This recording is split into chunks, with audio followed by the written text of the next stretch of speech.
इस ब्रह्मांड में आवाज तो लगभग सभी जीवों को मिली है, लेकिन अपनी भावनाओं को शब्दों में पिरोकर आवाज के साथ व्यक्त कर पाने की योग्यता पूरे ब्रह्मांड में सिर्फ इंसान के पास है। अरे आप मेरे टुकड़े टुकड़े कर देंगे ना, फिर भी मैं आपकी बात नहीं मानूंगा। इंसान के बोलने की इसी कला का व्यवस्थित स्वरूप है वक्तृत्व कौशल। 1893 में विश्व पटल पर भारत की पहचान पुनर्जीवित करने वाला स्वामी विवेकानंद का ऐतिहासिक भाषण हो या पंडित जवाहरलाल नेहरू का 15 अगस्त 1947 को अर्धरात्रि में संसद में दिया गया अविस्मरणीय भाषण कि सारे हमारे देश में अमन हो, शांति हो, आप उसकी लड़ाई झगड़े बिल्कुल बंद। 1963 में मार्टिन लूथर किंग जूनियर द्वारा अमेरिका में दिया गया अद्भुत भाषण हो, I am happy to join with you today. या फिर हमारे पूर्व प्रधानमंत्री स्वर्गीय श्री अटल बिहारी वाजपेयी जी जैसे कालजयी वक्ता का संयुक्त राष्ट्र संघ में दिया गया अद्वितीय संबोधन। भारतीय जनता की ओर से राष्ट्र संघ के लिए शुभकामनाओं का संदेश लाया हूं। ये सभी वक्तृत्व कौशल के ऐसे अमिट उदाहरण हैं जिनकी प्रशंसा पूरे विश्व में की जाती है। राष्ट्रीय शिक्षा नीति 2020 में विद्यार्थी को शिक्षा के साथ कौशल से जोड़ना पहली प्राथमिकता है। आज के ज़माने में प्रेजेंटेशन स्किल्स बहुत इंपॉर्टेंट हैं और बच्चे कहीं भी जाएंगे तो अपनी बात कॉन्फिडेंटली वो कह सके और अपना जो भी उनके पास जो मटेरियल है उसको कॉन्फिडेंटली प्रेजेंट कर सके, ये बहुत महत्वपूर्ण है।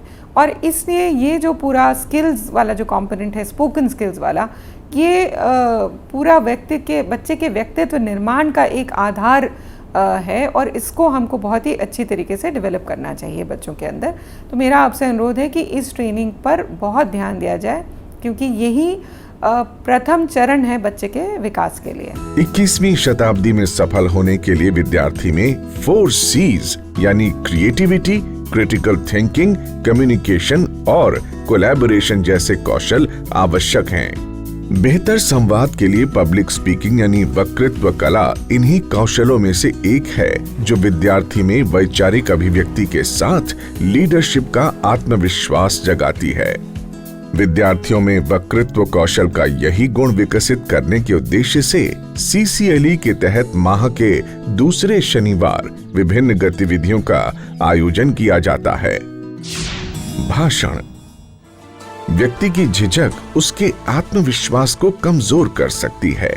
विद्यार्थी भी अक्सर झिझक की वजह से उन गतिविधियों में शामिल नहीं हो पाते जहां वो अपने विचारों को अभिव्यक्त कर सकें। इस समस्या से निदान दिलाने के लिए भाषण की ये गतिविधि बहुत उपयोगी है। इस गतिविधि में विद्यार्थियों को उस माह की थीम के अनुसार कक्षा अध्यापक द्वारा गुरुवार को एक विषय दिया जाता है जिस पर विद्यार्थी को निश्चित अंतराल में भाषण देना होता है।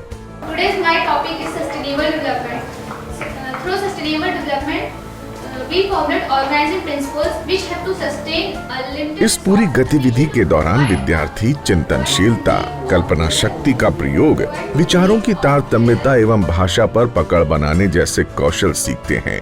साथ ही इस तरह की गतिविधि से वे अपने विचारों को रचनात्मक रूप से अभिव्यक्त करने की कला भी सीखते हैं।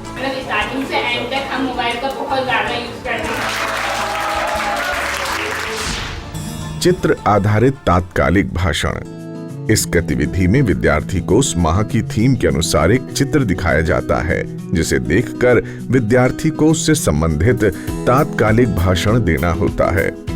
इस गतिविधि के द्वारा विद्यार्थियों में शीघ्र निर्णय लेने की क्षमता, ऑब्जर्वेशन पावर और दूरदर्शिता जैसे कौशलों का विकास होता है। कहानी वाचन विद्यार्थियों में कहानी के प्रस्तुतिकरण का गुण विकसित करने के लिए CCLE की एक गतिविधि आयोजित की जाती है। इस गतिविधि के अंतर्गत विद्यार्थी अपने आसपास से एकत्रित कर या स्वयं की कल्पना से कहानियों को तैयार कर शिक्षकों के मार्गदर्शन में उनका भावपूर्ण प्रस्तुतिकरण करते हैं। कहानियों के विषय विद्यार्थी स्वयं चुन सकते हैं या शिक्षकों के मार्गदर्शन में प्रचलित कहानियों जैसे नमक का दरोगा, ईदगाह, पंचतंत्र आदि का भावपूर्ण वाचन भी कर सकते हैं। इसलिए पड़ोस के लोग वहां चुपचाप कचरा डाल दिया करते थे। वहां काफी कचरा जमा हो गया था। इस गतिविधि से विद्यार्थियों की कल्पनाशीलता बढ़ती है एवं वे प्रस्तुतिकरण में हाव भाव की महत्वता को समझते हैं। वाद विवाद। हमारे देश में तर्क वितर्क और शास्त्रार्थ करने की परंपरा प्राचीन काल से चली आ रही है। वाद विवाद का उद्देश्य किसी विषय के विभिन्न पक्षों पर विस्तृत चर्चा कर तर्क के साथ विषय को श्रोताओं के समक्ष प्रस्तुत करना है। किसी भी विषय पर एक स्वस्थ तार्किक वाद विवाद उस विषय की समझ को और गहरा बनाता है, उसके सभी पहलुओं को समझने में सहायता करता है। CCLE की इस गतिविधि के तहत विद्यार्थी कक्षा अध्यापक द्वारा एक सप्ताह पहले दिए गए विषय पर विस्तृत अध्ययन कर शनिवार को अपना विचार प्रस्तुत करते हैं एवं शिक्षकों के मार्गदर्शन में तर्क वितर्क के सही तरीकों का अभ्यास करते हैं। इस गतिविधि से उनकी तार्किक क्षमता में वृद्धि होती है, संवेदनशीलता आती है, साथ ही वे सहिष्णुता के साथ दूसरों के विचारों को सुनना और आत्मसात करना भी सीखते हैं। सस्वर कविता वाचन। भावनाओं को व्यक्त करने का सबसे सुंदर माध्यम है कविता।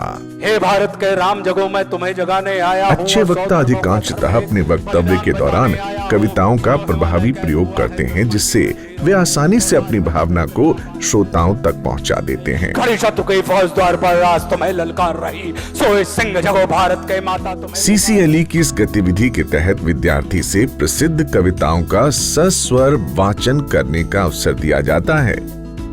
उन्हें भाषाई उतार चढ़ाव सिखाने के लिए प्रभावशाली कविता पाठ के वीडियो भी दिखाए जा सकते हैं।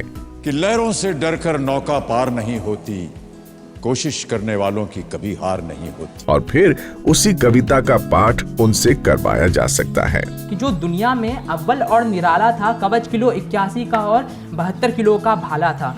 जिधर से राणा चलते थे सन्नाटा सा छा जाता था, जैसे रन खेल देखने खुद महाकाल आ जाता था। इस गतिविधि से विद्यार्थी शब्दों का ध्वनि प्रभाव समझते हैं, प्रभावशाली अभिव्यक्ति सीखते हैं और अपना शब्द भंडार बढ़ाते हुए संवेदना का गुण विकसित करते हैं। Digital presentation, paper presentation. कहा जाता है 21वीं शताब्दी डिजिटल शताब्दी है। आज के दौर में डिजिटल लर्निंग के महत्व से हम सभी परिचित हैं। आज डिजिटल प्रेजेंटेशन से हम अपने विचारों को दुनिया भर में कहीं भी वर्चुअली प्रस्तुत कर सकते हैं। कोरोना काल में हम सबने देखा कि पूरी दुनिया ही जैसे कंप्यूटर और मोबाइल पर सिमट गई थी, लेकिन उस दौरान हमने ये भी देखा कि किस प्रकार दुनिया भर के लोग डिजिटल तकनीक की मदद से एक दूसरे से जुड़े रहे। इस गतिविधि के दौरान विद्यार्थियों को दिए गए टॉपिक पर प्रेजेंटेशन बनाने के लिए दिया जाता है और उन्हें MS Excel और PowerPoint जैसे सॉफ्टवेयर्स की मदद से डिजिटल प्रेजेंटेशन बनाना और उसका प्रस्तुतिकरण करना सिखाया जाता है। विद्यार्थियों से गतिविधि डिजिटल स्क्रीन के साथ ही पेपर के माध्यम से भी कराई जा सकती है। वक्तृत्व कला में पारंगत होने के लिए निरंतर अभ्यास की आवश्यकता होती है। बड़े से बड़े वक्ता भी एक दिन में ये कौशल नहीं सीखे, लेकिन एक दिन अवश्य सीखे। एक आदर्श शिक्षक के रूप में हमें इस गतिविधि के तहत विद्यार्थियों में यही प्रेरणा जगानी है कि वे किसी भी परिस्थिति में हार ना माने और लगातार अभ्यास करते रहें। भाषण है, वाद विवाद है, कविता पाठ है और जैसे कि मॉक इंटरव्यू, ये सब बच्चे के भाषा के लिए बहुत इम्पोर्टेंट है, क्योंकि इसके द्वारा ही बच्चे में एक बोलने की जो हिचक है वो दूर होती हैगी और बच्चे में कॉन्फिडेंस आता हैगा और वो आसानी से अपनी बात को दूसरे के सामने रख सकता है। लोक शिक्षण संचालनालय मध्य प्रदेश के साथ ही ये आप शिक्षकों की जिम्मेदारी है कि हमारे विद्यार्थी 21वीं सदी के कौशलों में पारंगत होकर सफलता के नए कीर्तिमान रचें एवं समाज व राष्ट्र निर्माण में योगदान देकर आत्मनिर्भर भारत के निर्माण में सहयोगी बने।